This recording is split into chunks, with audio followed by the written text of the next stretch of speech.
Hello again. This is yet another quick look at how to use the new crop tool, and this time on an animation. In fact, let's first preview the animation here that I'm about to load. I'm going to view it here in Windows Media Player. It's a short 4 or 5 second animation playing at 30 frames a second of an approach to Saturn that was rendered in Carrara.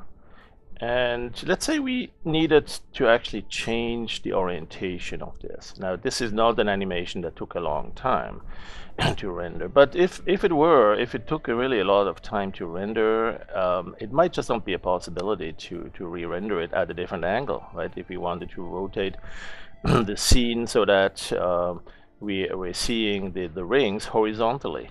Or maybe also make it a more closer approach and maybe only see half of the planet and the right side of it. So maybe we have video footage, stock footage, or we have rendered this at very high definition, and now we need a different version of it or a subset of it in perhaps a lower resolution. We can crop a portion of it, but we also want to rotate it.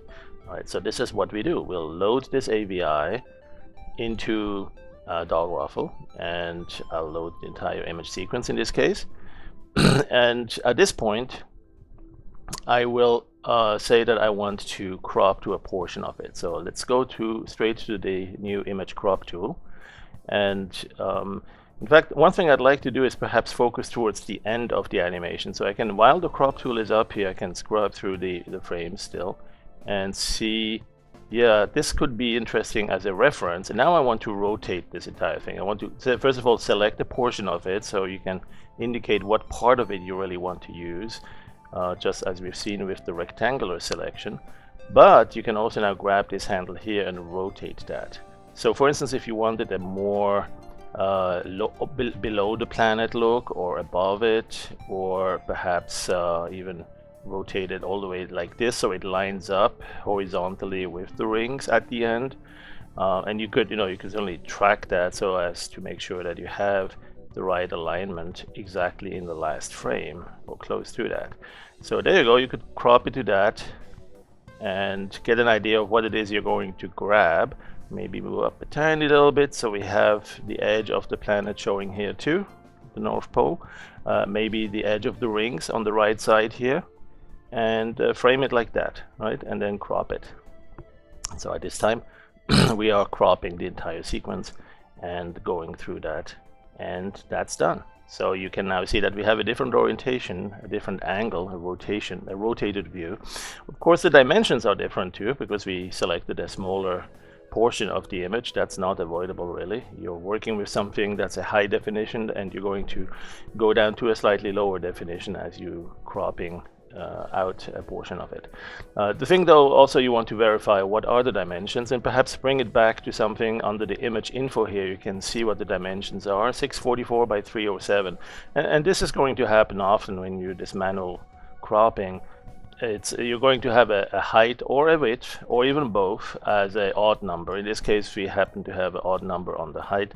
And that doesn't really go well with many video codecs or viewers, and so quite often you may want to resample that a little bit up or down.